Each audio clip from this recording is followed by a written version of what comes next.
Hello and welcome to Competitive Crunch. My name is Spade and this is a show which is not quite bite-sized. Hence the crunch, it is more powerful and super effective. And today we are going to be talking about some of the new Generation 6 Pokemon X and Y game mechanics that you may or may not know about. So, starting with critical hits. They now do 1.5 times the damage instead of 2.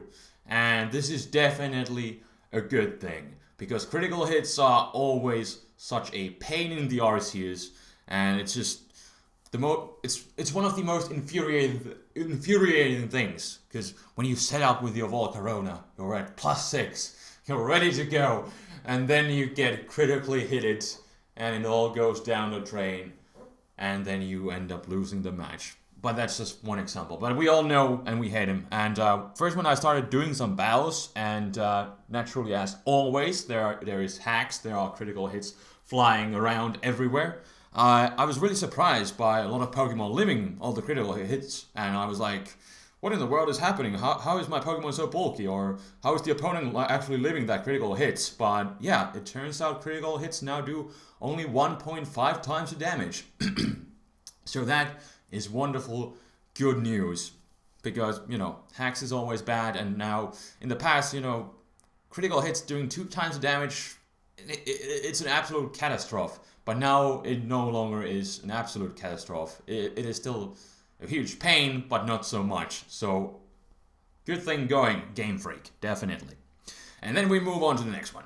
Sleep mechanics have been changed, and they no longer reset when you switch out. So sleep mechanics are back to the way they used to be in Generation 4. And this is definitely something you gotta keep in mind. Like, in one of the first, probably like the first 10 matches that I had, I didn't even know about these sleep mechanics. So I was kind of taking unnecessary risks. In few ones, it cost me because I thought my opponent just got the first turn awake. But in reality, he was able to burn a sleep turn already earlier during the turn in the first place when I put a Pokemon to sleep. So that is something you definitely need to take note of, so you can plan your actions carefully and not take any unnecessary risks, because the sleep turns are back to the way they used to be in Generation 4. They no longer reset. And this might actually make some old Pokemon such as Rest Talking Suicune a bit more reliable, and Rest users in general. Like, let's say in Gen 5, if you use a Snorlax and you have Rest on it, which is a semi-common move, because it doesn't get any other reliable recovery moves. When you use Snorlax and you use Rest on it, you might never get a chance to wake up, because whenever you switch out, the sleep turns reset, and then you have to start all over again, and then you never end up waking up, because because of the nature of the competitive battles, there's lots of switching going on, and then because the sleep turns keep resetting, you never end up waking up, thus making Snorlax so much more unreliable to use than it already is. But now, Rest is slightly better, and Rest Talking might see a bit more use, so that's definitely a nice thing, because honestly, I had nothing really against the new mechanics of sleep, but then again, I didn't really mind the change, but then again, I didn't really mind the old mechanics either. So I don't really have a opinion on this, but it's definitely interesting to see now again that how this is going to be affecting the Rest users and Rest talkers, because they are now slightly more reliable as opposed to Generation 5. So, and continuing on some sleep mechanics kind of things, Grass-type Pokemon, they now ignore Powder and Spore-type moves. And so moves such as Stun Spore, Sleep Powder, and Spore do not affect Grass-type Pokemon at all. And this is kind of big news to Breloom. Breloom, in a lot of ways, got nerfed this gen, because, it's always putting things to sleep, and now sleep turns are no longer reset, so that kind of sucks for it, and now it cannot put grass types to sleep at all. Plus, on top of all things, low sweep got buffed up to 65, so it no longer receives a technician boost, which is like all over on Breloom. But anyways, the point not being, but still, the point remains on Breloom, which is one of the most common users of Spore. So it can no longer put grass-type Pokemon to sleep. So Celebi, for example, is now even a better counter to Breloom, as you know, it can't be put to sleep on the Switch, and then Breloom doesn't gain that free opportunity to like set up some Swords Dances and stuff like that on grass-type Pokemon in general. But Celebi, of course, being one of the better checks. But this is definitely something that you have to keep in mind, and maybe perhaps play and plan your moves accordingly. If you see a grass type, you don't necessarily just want to go straight for the Spore or whatever sleep powder that you may end up having, but you know, a nice little buff for the grass type definitely, and it's gonna be interesting to see how that's gonna be working out in the new meta game.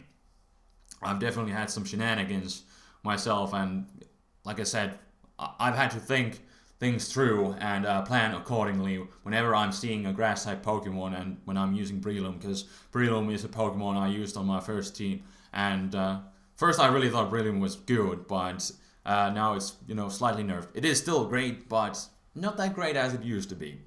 But anyways, moving on. So, ghost type Pokemon ignore trapping. So for example, let's say everybody's new favorite Pokemon, Aegislash. It cannot be trapped by abilities such as Shadow Tag, Magnet Pull, or Arena Trap. Not that I would really have troubles with any one of them, except maybe for Wobbuffet doing, you know, the Encore shenanigans. That might be slightly annoying, but you don't need to worry about it. That's the thing, because ghost types in general, Aegislash included, they ignore trapping completely. So, and this also goes for some random hipster moves such as Mean Look or Block. If you ever happen to run into those moves, you know, ghost types cannot be trapped by them. So that is definitely something interesting to keep note of. And Aegislash definitely can. Well, then again, Aegislash kind of beats all of the common trappers that you would think you would face. But still, for example, Aegislash without any boosts, it cannot one-shot a Gengar, or more related to this story, a Mega Gengar with Shadow Tag. With no boosts, it cannot do that with max attack. So if you're in a situation, you know, where you're up against the Mega Gengar and you know you can't one-shot it, you might as well switch out, because you know you can, because of the new mechanics with the ghost types. So definitely keep that in mind. And that's all ghost types included, not just Aegislash. But Aegislash just being one of the best examples, because it's arguably, at the moment, the most popular ghost type in the metagame. Everybody uses it. I really gotta get myself one too, because it's really exciting Pokemon. I've only used it on Showdown. But anyways, we move on. Electric type Pokemon cannot be paralyzed. And this is again another thing that you have to keep in mind. So if you're using some sort of bulky electric type with, let's say like Rotom with Thunder Wave, I guess it wouldn't be the best example, but you know, it's an example nevertheless. So if you see an opposing electric type Pokemon, you may want to think twice before going for Thunder Wave. And this, I believe, also includes moves such as Body Slam that have a chance of paralyzing. So it sucks to be Jirachi, definitely, because it's not as useful as it used to be with the para-flinching shenanigans, because now electric types at least have a slightly easier time coming in on Jirachi, as they don't need to worry about getting paralyzed. And electric type Pokemon in general are relatively fast. I believe statistically, I was checking this earlier, and if you count all the base stats of the electric type Pokemon together, speed is their highest stat in total. So definitely a nice thing for fast electric type Pokemon such as Jolteon and Mega Manectric and Zapdos, why not, and Raikou and let's say Helioptile. That's a new really fast electric type Pokemon. So they cannot be paralyzed, and thus their greatest stat, which is speed, arguably cannot be hindered down. So definitely an interesting new mechanic. It's going to be cool to see how that plays out, and definitely, again, something that you need to think about before you make your move if you are running some paralyzing moves. And then, next on the list, the speed of Mega Evolutions. This is something that has puzzled a lot of people, because it seems like when you Mega Evolve your Mega Pokemon, they don't get their speed stat during the turn that they perform this Mega Evolution transformation sequence thingy-mac-power. So that is something that has confused a lot of people, and then it has led to people believing that do Mega Evolutions get their stats at all during the turn that they Mega Evolve? So that's something really puzzling, and I'm gonna walk you through how it actually works. And let's start with an example. So let's say I have a Gengar, and I'm facing an Alakazam. Alakazam is naturally faster than my Gengar, but I'm gonna be Mega Evolving. And then I'm like, yes, I'm gonna Mega Evolve, I will be faster than the Alakazam, I will get 130 base speed, so yeah, naturally I will outspeed the Alakazam, right? But then, as I Mega Evolve, Alakazam just destroys me with a Psyshock, and then I'm like, what happened?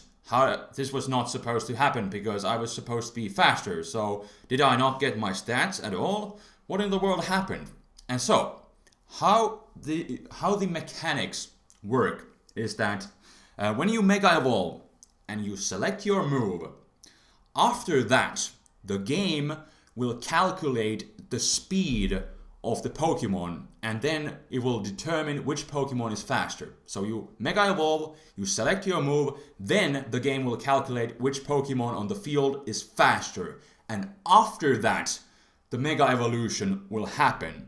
And so how it works is that the speed tiers are calculated simply before the Mega Evolutions, and that creates kind of the illusion that you wouldn't be getting your speed at all during the turn you Mega Evolve. But it's just due to this mechanic, this turn order, how it works out, that the speed tiers are calculated before the Mega Evolution transformation sequence. So that is how it works. As far as I know, correct me if I'm wrong, but I've been reading a lot of interwebs, and this is the explanation that makes the most sense. So the Mega Evolutions, they do get all their stats, but simply because the turn order is decided before the Mega Evolution, you do not get your speed until the next turn. So there we go. Mystery solved, I believe. We move on the list, and next we got sound-based moves that now ignore substitutes. This is definitely something interesting. So moves such as Bug Buzz, Hyper Voice, and Boom Burst, for example, they ignore subs. So it works kind of like the Infiltrator ability, but only for the sound-based moves. So definitely the biggest move that is going to get boost out of this is Bug Buzz, because it is a quite common bug-type move, seen quite often.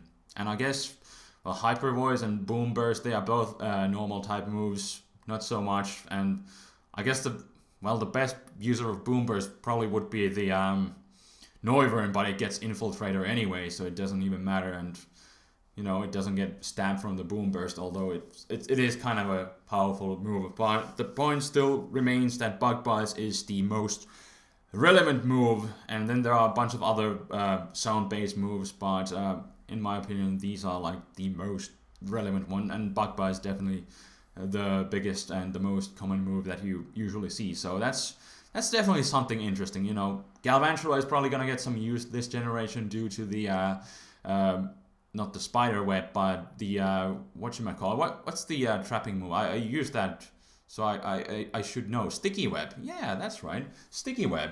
So Galvantula is a common user of the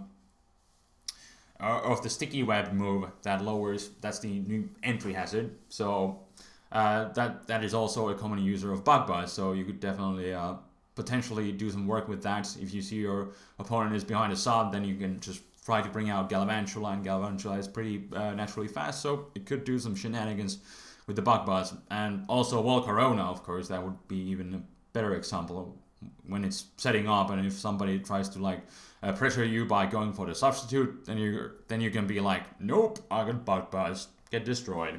So yeah, definitely an interesting mechanic, and we'll see how the Bug Buzzers are going to be doing in this Generation 6 metagame. And then next on the list, something that I talked about earlier in the abilities episode, but I guess I wasn't sure at the time, so I might as well talk about it briefly now again. So Pixelate, Refrigerate, Aerolate, they are the moves that increase or turn normal type moves to their respective, Pixelate turns moves into normal type moves into fairy types, Refrigerate turns them into ice types, and Aerolate turns them into flying types. So all these moves gain a 30% boost, so it's the same as Life Orb. They get this big of a boost, and on top of that, they do get stab boost. That is something that I was wondering in that one of the abilities episode. Do they also get stab boost on top of that 30% boost that they already gain? And they do. Somebody pointed that out in the comments, and I was checking now Smogon myself, and that is how it works. So they do get pretty hefty buffs. And gotta say, stab return from Pincer, flying type, from Mega Pincer, of course, is gonna hit like a truck and destroy a lot of things and souls if you don't resist it. Definitely something to watch out for. Then again, it's Pincer, bug flying, lol. So, but anyways, still an interesting mechanic nonetheless. And also, somebody pointed out another Pokemon that could be using, this would be Mega Gardevoir, because I think the person said that you can get Hyper Voice on it in the previous generation. So I think by Black and White 2 move tutors, you should be able to get like Hyper Voice on it, and it should be more powerful than the Moonblast, right? Yeah, Moonblast. Yeah, it should be more powerful than it. After the 1.3 and the stab boost, and also you can break subs with that, so it might be a relatively useful move once we get access to the Pokebank in December. So yeah, just thought I would now briefly talk about it, and now we are done. 30% boost, and on top of that, stab the same type attack bonus boost. 30% and 1.5, so 1.3 and 1.5 on top of that. That is incredible power. It does have some potential. And then something that I was checking on Smogon, and they have confirmed that Shear Force and Life Orb, they do still work the same way as they did in the past. So if you have a Shear Force Pokemon with Life Orb, it will gain the boost of Life Orb, but it will not take recoil. Now this was really something in Generation 5 that confused a lot of people, and people were thinking, like, is it a bug? Because it's a really weird mechanic, because Shear Force just interacts, weirdly with the Life Orb, that you still get the boost, but you don't get recoil. And, that's of course something that puzzled a lot of people when we jumped into Generation 6. Does Shear Force still work the way it used to? Is Shear Force going to be as useful as it was in Generation 5? And the answer is yes. So there we go. And then, next on the list, we got Toxic. And if you use Toxic with a Poison-type Pokemon, it will have perfect accuracy. And it will go even as far as ignoring some two-turn attacks such as Fly and Dig. So moves that have this invulnerable state, when you use it the first time, then you attack on the next one. So you can even Toxic those kind of Pokemon that would be using those moves. Then again, nobody uses Fly or Dig, so it's kind of irrelevant on that aspect. But still, I believe Toxic should still work on other moves, such as Shadow Force and the new move Phantom Force. I'm not sure if the Phantom Force is gonna see too much use. It may. So, but perhaps in the Ubers, where the Shadow Force is used by someone on a regular basis, by Giratina and even the almighty Arceus, you could, in theory, just Toxic them on the turn. They are, invulnerable. So that's kind of something interesting. But Toxic doesn't miss if you're using it on poison types. So definitely something slightly interesting. Not the biggest change in the world, but it may have some interesting uses. Who knows? We'll see. And then next on the list, we got nature power, which in the past, when you have been using it on Wi-Fi, it has turned into earthquake. And this has been something really useful on Pokemon, on some grass type Pokemon that naturally do not have access to earthquakes, such as well, they're not really high tier Pokemon, but still, you know, they were a good option. Nature Power was a good move on such Pokemon, such as Sawsbuck and then Shiftry. Those are really the only two examples that come to my mind. But now in Generation 6, when you do battles on Wi-Fi, Nature Power turns into Tri-Attack, which is kind of less appealing. And on top of that, if you're using some of the new terrain moves, in the misty terrain it will become Moonblast, and in the grassy terrain it will become Energy Ball, and in the electric terrain it will become Thunderbolt. And all these moves, all these nature power moves are now special, because I believe in the past there were Earthquake, obviously a physical move, and then there were at least a couple other ones. I don't remember them because they were irrelevant, because nature power only turns into EQ on most of the situation, because you're battling on Wi-Fi and it's naturally an environment that turns it into EQ. So the other ones were not relevant, but now it turns into Tri-Attack. So, you know, not the biggest impact, but, you know, I guess it kind of sucks for Shiftry and Sawsbuck at the very least, because they can really no longer use this move because it turns into Tri-Attack, which is really not that useful, at least on those Pokemon. I can't really think of any Pokemon that could really use Tri-Attack. I'm sure they will have some better options. And with that being said, I went through all the things that I have on my list. I'm not sure if there were some other interesting mechanics, but these are the most notable ones that I feel like. And of course there are some attack base power changes. I will talk about those in a separate episode because that's a huge topic to talk about, and I don't want to get into that today. So I'm going to do that in a separate episode. But these are the most notable game mechanic changes that I wanted to talk about, and some of the new ones that you should know about, like the Mega Evolution thingy-maboy, how that actually operates with the base speeds and everything, and turn orders and such like that. So I would like to thank you for watching another episode of Competitive Crunch. I really appreciate the support you have given to this series, and if you do have some questions for me, I'm still planning to make like some sort of Q&A episode in the future, so you could leave some questions for me for that. I've gotten already quite a bunch, but of course more is always appreciated if you got some interesting ones in mind. And with that being said, I'm gonna end this with a last little fact of the day, and that is Flareon finally gets Flare Blitz. Yes, yes, yes. People have been waiting for it for so long, and now Flareon, it finally naturally learns Flare Blitz on level 45, I believe. I think it was 45, but it finally learns Flare Blitz. It has been such a mystery. The attack stat of Flareon is the highest, it's the best stat Flareon has. And then the best physical move it gets is Fire Fang? Why? Why? Why? That is something we have been wondering ever since Generation 4 games were introduced with the, at the time, new move Flare Blitz. And finally, Flareon also gets access to it.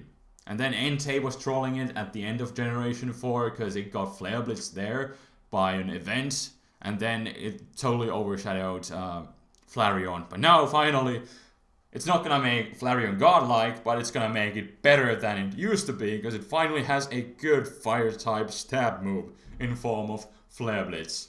Let's have a little applause for good old Flareon here. I'm shedding a tear here, because this is something that people have wanted for such a long time, and it is finally a dream come true. Wonderful. Thank you. We'll see you next time with more Competitive Crunch. Not sure what I'm going to be talking about, but I do have a bunch of topics to choose from. You can, of course, also vote for a topic. What would you like to see? I have taken those into account in the past, and I do want to continue to do so. So please leave a comment on that. What would you like to see me ramble and talk about? But until next time, with something else, this is Spade, signing out. Peace.